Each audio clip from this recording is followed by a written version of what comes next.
Welcome into the crypto bunker.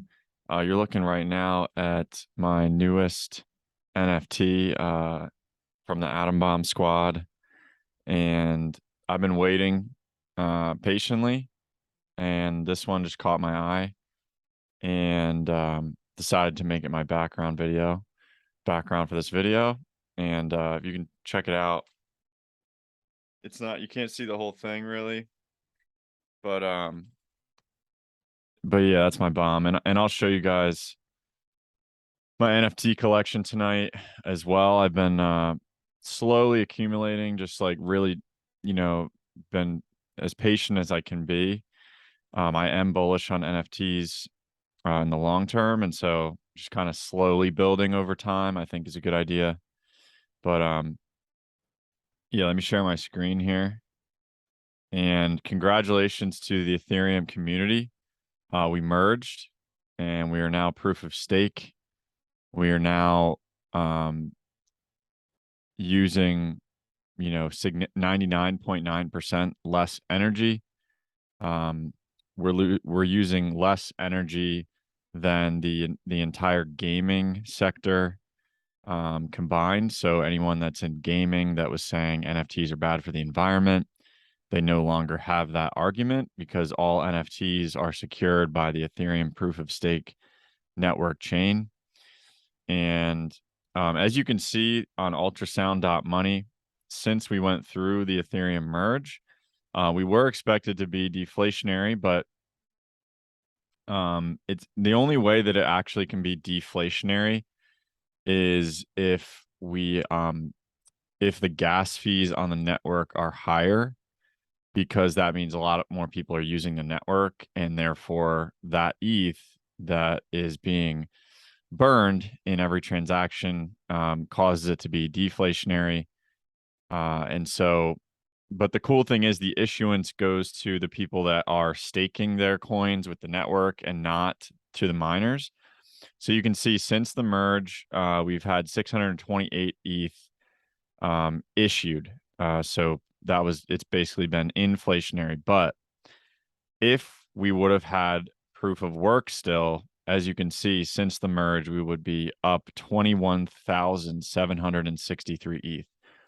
So that's a difference of 21,000 Ethereum that are now not being dumped and sold onto the market by miners. And so that's a massive change.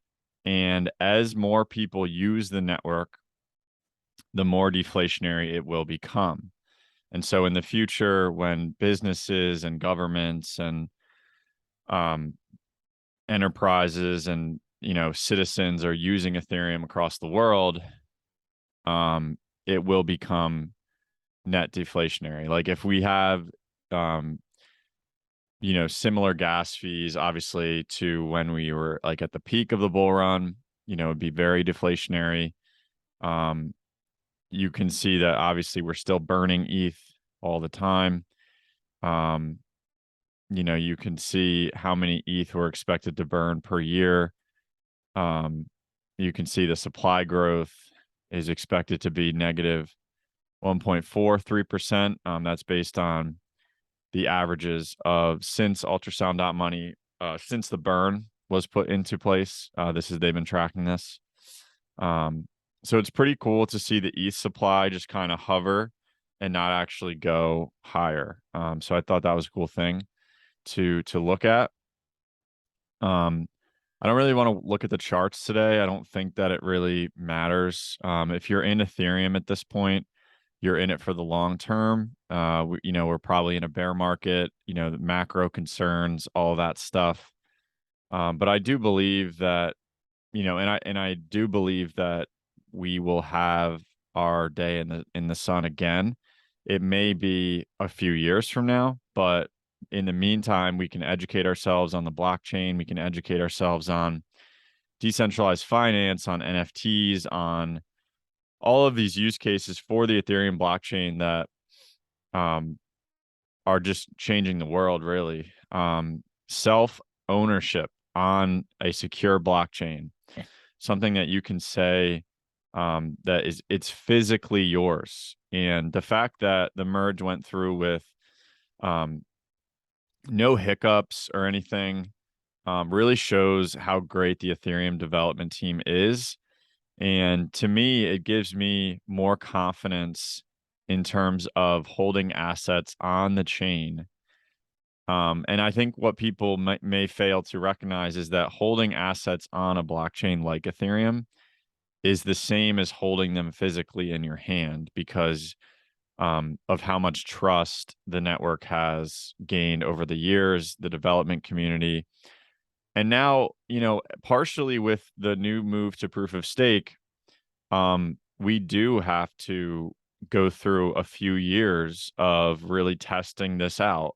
And I think that it would be okay to have a bear market because people can continue to build. We can continue to scale Ethereum.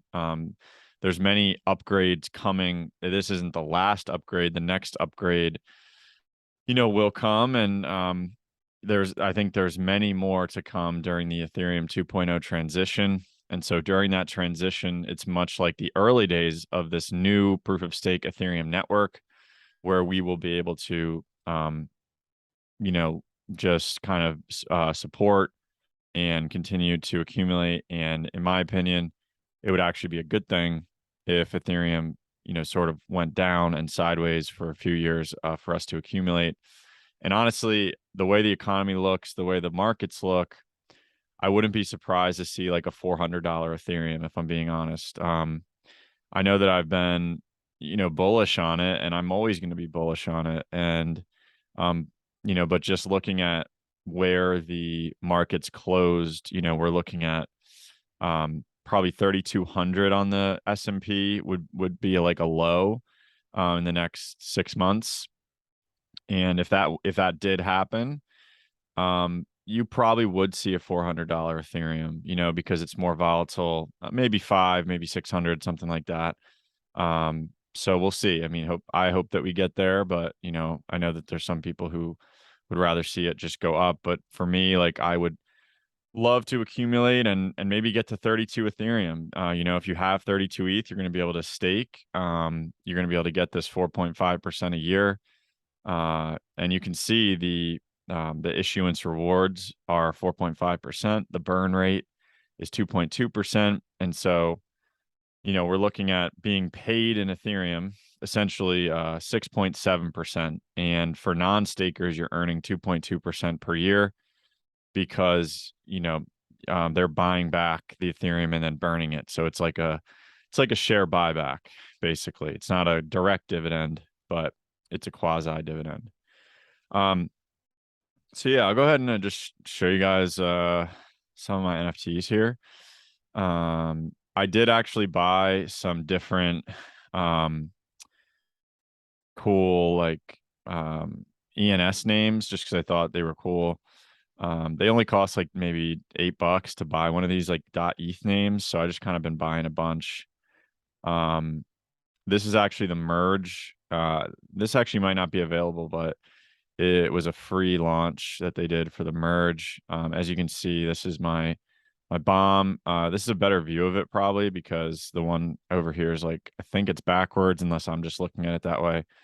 But yeah, I got this for 0.22 ETH and it dropped to the floor and I just saw it and it was just the perfect opportunity for me. I'm very bullish on curio cards. There's about 30 of these cards.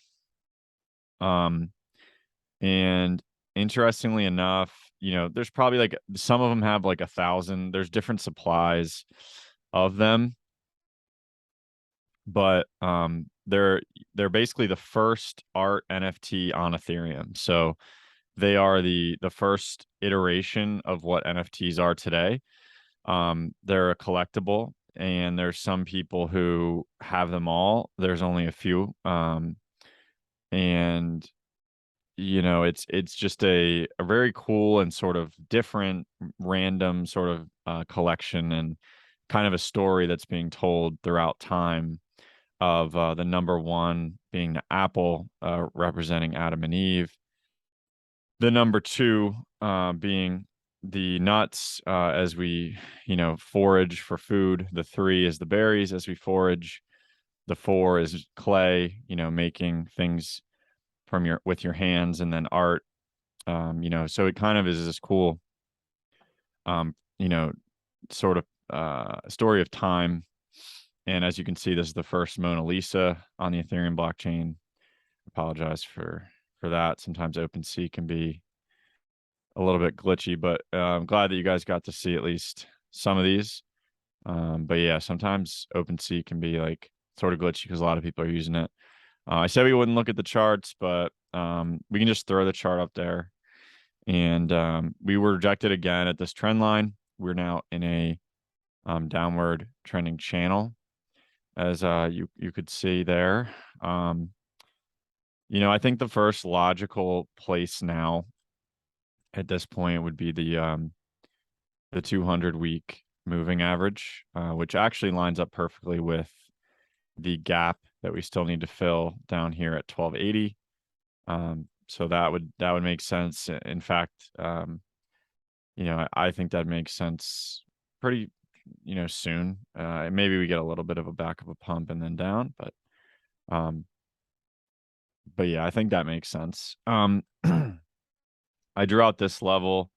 I'm still trying to figure out like where, we could potentially bottom, but yeah, I've always kind of pointed to the worst case being like 400.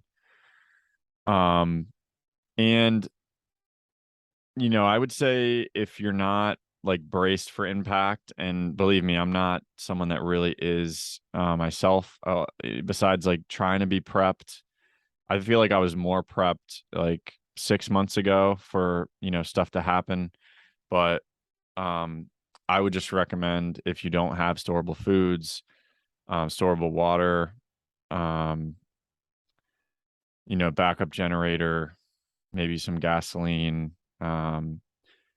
just different things you might need for some type of event. I don't want to freak anyone out, obviously, like I'm just speculating, but the degree to which the Federal Reserve is trapped right now is extremely high. They they were bailed out by COVID. I don't know if people know that, but COVID sort of saved them.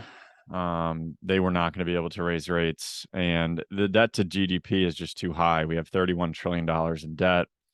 The GDP is not keeping up with that, and so we're not able to raise the interest rates because the debt is just too high. So, um, the Fed is essentially they've already probably made a mistake by raising rates, and they're going to continue to raise rates, and so they're going to crash the economy, and it's going to get pretty ugly, unfortunately, in my opinion. Obviously, not financial advice. None of what I say is financial advice, but um, so again, the even the European, central banks, all these countries, we need sort of a reset, um, something to happen that can, get us out of this. They'll probably shift us on to a digital currency. I think it's kind of funny that Ethereum goes to proof of stake, which is like, more towards their agenda of less energy usage right before, maybe stuff starts to hit the fan. Obviously this is all just conjecture, conspiracy. But it's possible that eventually Ethereum is sort of integrated into the system in some way. It probably won't happen for another few years before, we still have to scale Ethereum to 100,000 transactions per second. We still need, ZK Sync to help with privacy. But I think that they're doing the right things, and so I want to follow the project for as long as it goes. I also follow a few others, Polkadot being one. And I'm not trying to extend myself too much, but I do think at some point during the bear market, um, we'll be able to buy some of these other coins. I do like Aave. Um, it didn't really work out, this like little trade idea I had. Obviously, it never really does with Aave, does it? This is kind of just a falling wedge here, and I'd say at some point we're gonna get, it's probably be like sideways chop, and then eventually, down the line, if this is integrated into the financial system, that would be really cool. And while we're talking about Aave, I did want to tease like the next video I'm gonna do, which is gonna be 8 reasons how DeFi will change the financial services sector for good. Um, and I can give you a few of those, and one of them is authenticating. Another one is moving value. Another one is storage of value. Another one is lending value. Um, because collateralized loans are a huge thing, and the way that Aave works, they're going to be able to, make a good amount of revenue when the Ethereum ecosystem really starts to get going. So just stay positive through this bear market. Keep your bullish thesis with you. Continue to study, continue to learn, so that you can hold on to your coins, because even if we do have a crash, you just never know where this ecosystem could take you. I mean, um, I do think, like I said, we're going through like some rocky times for the next year or two in the ecosystem, but we'll come out the other side better, like we always do. And this will be, maybe my first full bear market cycle. So we'll see. But hopefully you guys got something out of the video. If you did, please subscribe to the channel, to the Crypto Bunker. Check me out on Twitter at crypto_bunker, and have a great night.